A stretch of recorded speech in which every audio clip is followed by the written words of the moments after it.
संदीप ने अपनी माँ के कहने पर गांव में शादी कर ली थी। लड़की का नाम था सुनीता। माँ का कहना था एकदम मॉडर्न बहू नहीं होनी चाहिए, लेकिन उन्हें नहीं पता था कि गांव से आने वाली बहू सुंदर सुशील तो होगी और उसको गांव से बाहर भी निकाल लाएंगे, लेकिन उसके अंदर का गांव कैसे बाहर निकलेगा। शादी के कुछ दिन बाद, माँ टिफिन तो देना जरा। बेटा अब तो स्कूल नहीं ऑफिस जाता है, माँ से नहीं अपनी बीवी से टिफिन मांगा कर। ओके माँ। सुनीता टिफिन ले आओ। एक किलो टिफिन, इसके अंदर पिस्ता डाल दिया है। पिस्ता? पिस्ता क्यों? सास जी ने बोला था ना कि आपको पिस्ता बहुत पसंद है। ओहो, मैंने पिस्ता नहीं पास्ता बोला था, पास्ता।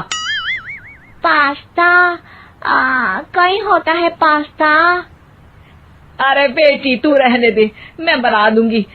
अच्छा किया कि पाव भाजी बनाने का नहीं बोला, वरना किसी के पाव बना देती है।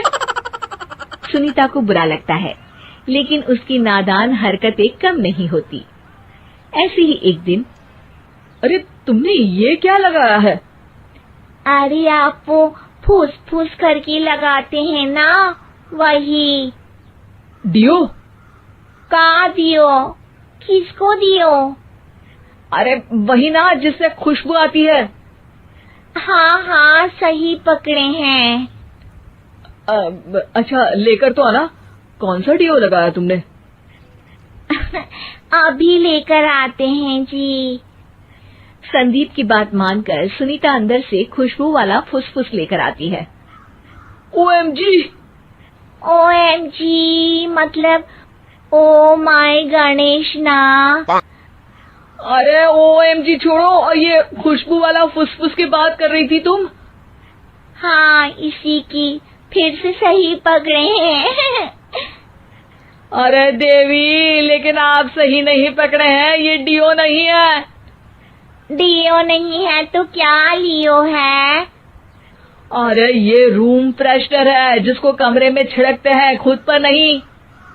कोई बात नहीं, माँ कहती थी आत्मा किराएदार है, शरीर एक किराए का कर्म। हम शरीर पे ये डाल लिए तो क्या फर्क पड़ जाएगा। अरे बहू, ओ बहू, मेरे लिए फल तो लिया, फिर मैं बाजार जाऊंगी। सुनीता अपनी सास के लिए फल लेकर आती है। अरे बेटा, पपीता, तरबूज और सेब फल ऐसे कैसे खा लूं? काट कर तो लिया। माँ जी, मेरे गांव में तो खेत से उठा के सीधा खा लेते हैं। अरे ये तेरा गांव नहीं है ना। अरे संदीप, तू ही कुछ समझा देना इसको बेटा। मैं कैसे समझाऊं माँ, ये तो माइक्रोवेव को भी भट्टी बोलती है। कल मैंने बोला हाय कैसी हो, तो बोलती है किसी को हाय नहीं लगानी चाहिए। अरे सुनीता, तेरा क्या होगा? अभी तो कैसे बताऊं माँ जी, अभी हम कुछ करेंगे फिर पता चलेगा क्या होगा, लड़का या लड़की। हे भगवान, कहाँ से आ गई ये? रामपुर से जी, आप ही तो लेकर आए थे मुझे। अरे मुझे माफ कर दो। पहले कोई गलती तो करिए जी, आपकी तो सारी गलती माफ कर देंगे हम। हाँ अरे बहू, मेरी बात सुन। फल यानी कि फ्रूट जब भी लाए ना तो काट कर लाना, ठीक है? जी ठीक है माँ जी, फल यानी फ्रूट यानी काट के लाऊंगी। सुनीता रोज ही कोई ऐसी हरकत कर देती जिसकी वजह से उसे घर में दो बातें सुननी पड़ती। एक दिन, माँ, मेरे बॉस घर पर आने वाले हैं शाम को। उनका बर्थडे है, फैमिली साथ नहीं रहती उनके, तो यही पार्टी कर लेंगे। उनको अच्छा लगा तो शायद मेरा प्रमोशन भी हो जाएगा।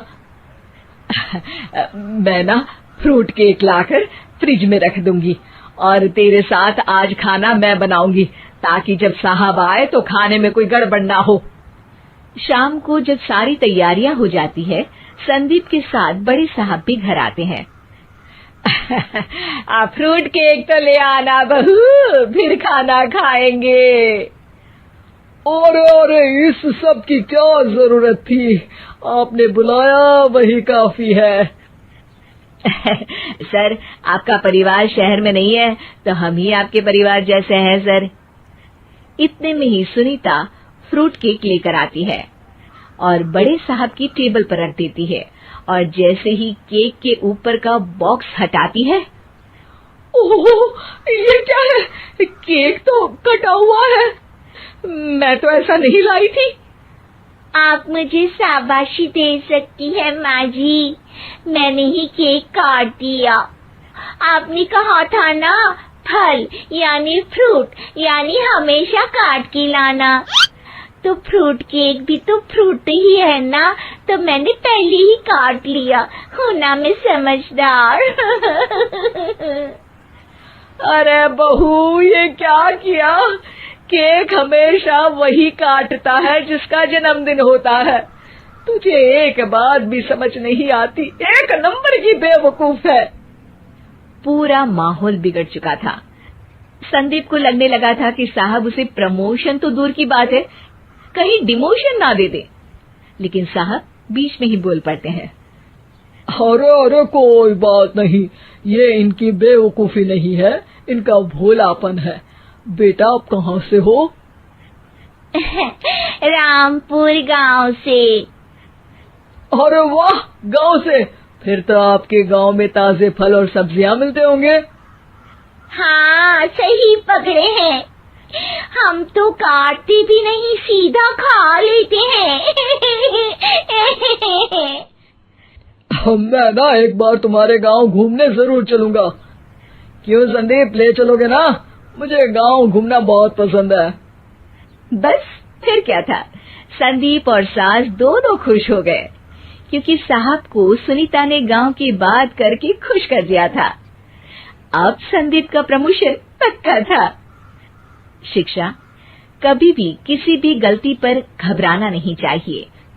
हो सकता है कि उस गलती की वजह से आगे बड़ा फायदा हो जाए।